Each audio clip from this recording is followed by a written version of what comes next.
प्रणाम। मैं सार्थक रंजन, पप्पू यादव जी का पुत्र, और मैं नहीं चाहता था कि हमारी मुलाकात ऐसे हो, पर जैसे पापा कहते हैं कि समय और परिस्थिति के सामने किसी का बस नहीं चलता है, तो प्रणाम स्वीकार करिए मेरा। और मैं कल जो हुआ उसके बारे में बात करना चाह रहा हूँ। कल दो घटनाएं हुई, एक जो बिल्कुल नहीं होनी चाहिए थी और दूसरी के बारे में सोच के सुकून मिलता है। कल हम सब ने मिलके एक व्यक्ति के ऊपर अन्याय जो हुआ है, हम सब ने मिलके ट्विटर पे हमने उस ट्रेंड को नंबर 1 कर दिया और काफ़ी घंटों तक रहा। मैंने भी ट्वीट किया घर पे अपने आराम से सोफे में बैठ के, उसे नंबर 1 ट्रेंड की दौड़ पे लगे रहे सोचा। पर वो कल हुआ और कल चला गया है, और अब जब जेल जाने की बारी आई है तो मेरे पिता अकेले हैं। कल 9 बजे से लेके आज सुबह 3 बजे तक वो सिर्फ एक मुजरिम की तरह ट्रीट हुए हैं, और मैं जानना चाहता हूँ कि उनका जुर्म है क्या।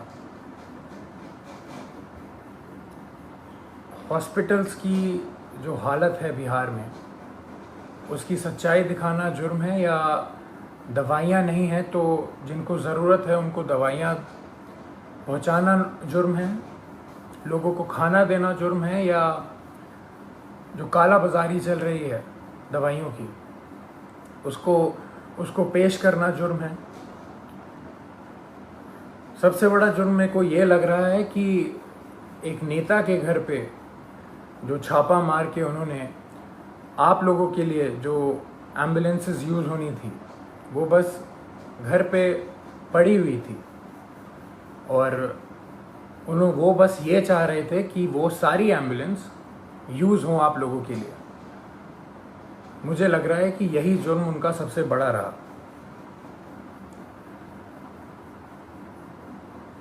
अपना परिवार छोड़ के उन्होंने बिहार के हर एक परिवार के लिए काम करना सही समझा।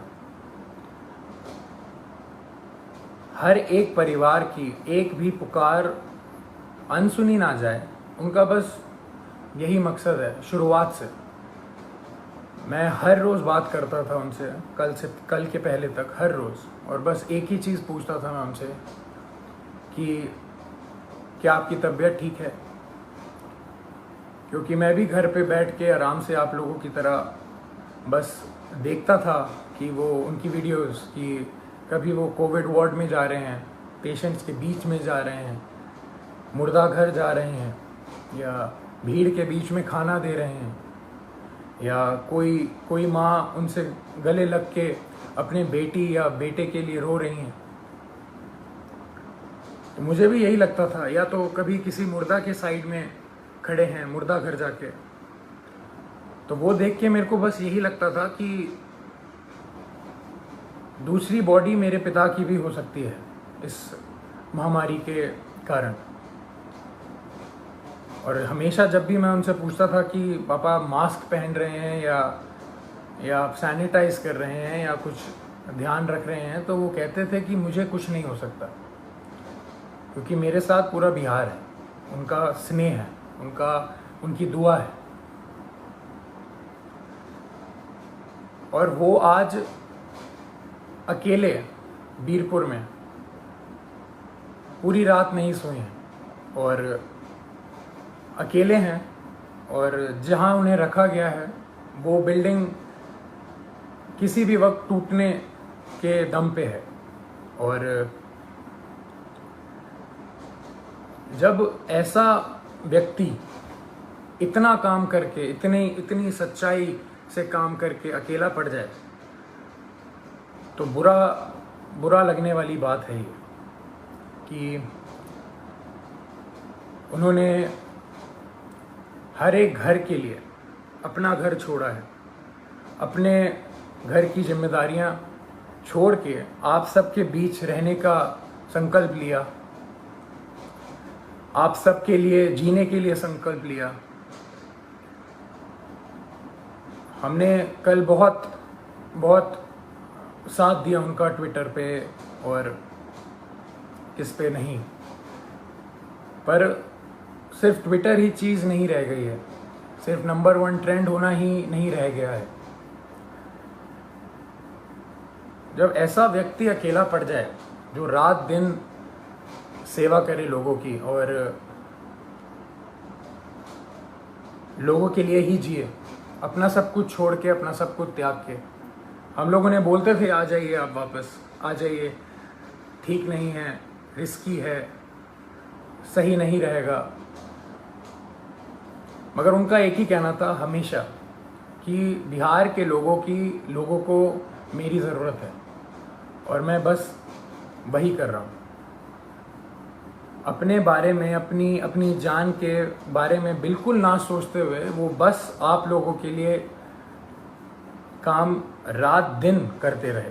हॉस्पिटल में छापा मारना हो तो पप्पू यादव जाएंगे, खाना देना हो तो पप्पू यादव देंगे, दवाई देना हो तो पप्पू यादव देंगे, बेड चाहिए, ऑक्सीजन चाहिए, एम्बुलेंस चाहिए तो पप्पू यादव करेंगे। अभी हमारे बीच पप्पू यादव कौन बनेगा? कहाँ से लाएंगे हम दूसरा? हम उन्हें अकेला इस टाइम पे नहीं छोड़ सकते। मैं बेटा हूँ इसलिए ये सारी बातें कर रहा हूँ, नहीं। अगर मैं सिर्फ एक बेटे की तरह सोचता तो शायद मैं उनको ज़बरदस्ती बहुत पहले घर बुला चुका होता, पर मैं एक नागरिक की तरह सोचूं तो बहुत बुरा लग रहा है। जो आदमी रात दिन एक करके सिर्फ दूसरों के लिए जिए और उसके साथ ऐसा अन्याय हो, ये बिल्कुल मंजूर नहीं है, ना हम लोगों को मंजूर करना चाहिए।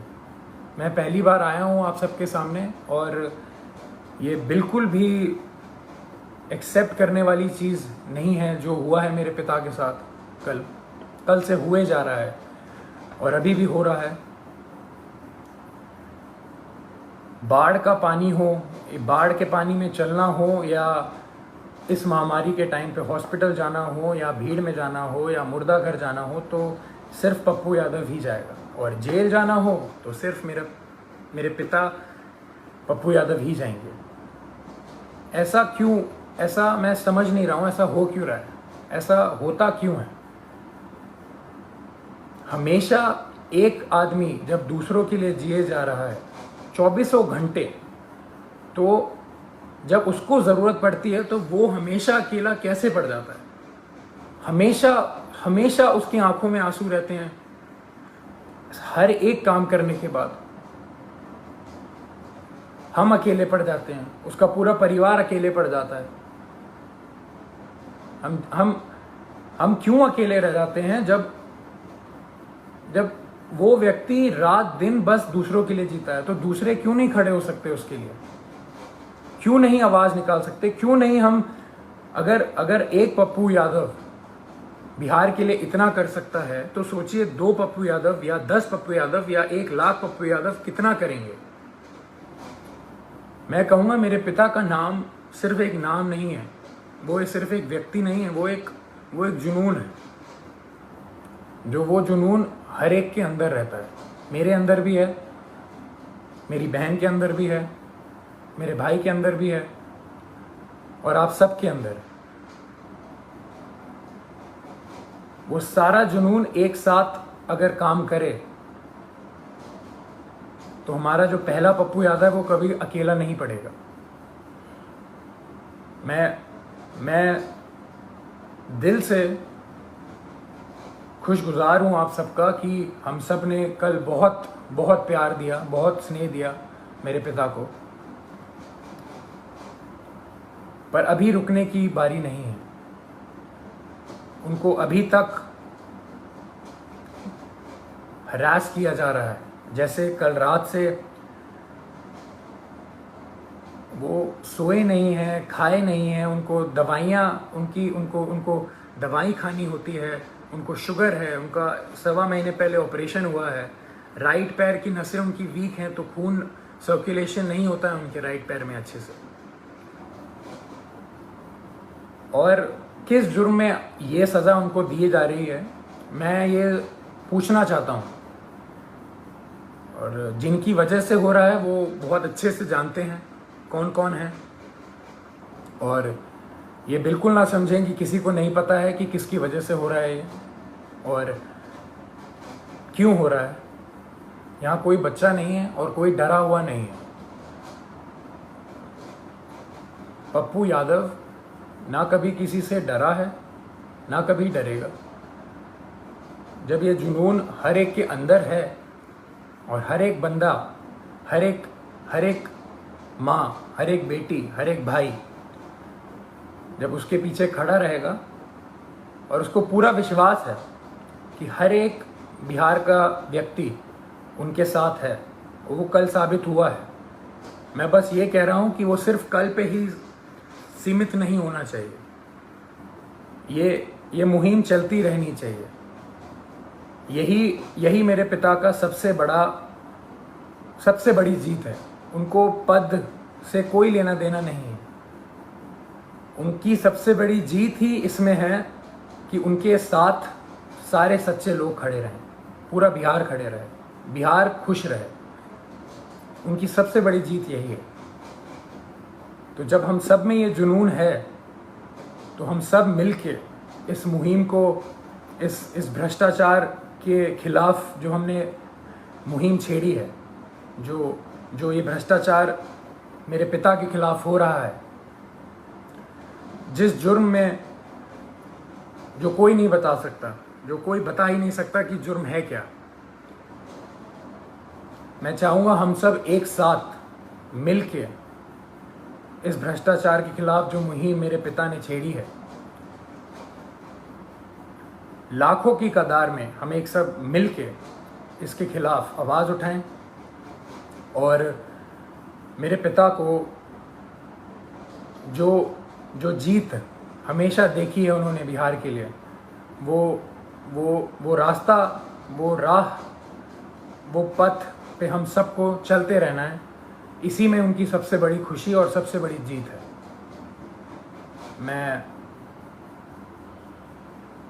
मैं बहुत खुश नसीब महसूस करता हूँ कि मैं अभी यहाँ बैठ के आपके सामने ये सब बोल पा रहा हूँ। ये मेरे पिता का संघर्ष ही है जो इतना प्रेम उन्हें मिलता है, और उनके नाम की वजह से मैं यहाँ पे बैठा हूँ तो आप सबके बीच में मेरी आवाज़ जा पा रही है। उनके संघर्ष को हम सबको मिलके उसकी आग को उठा के ही रखना है, बुझने नहीं देना है। प्रणाम।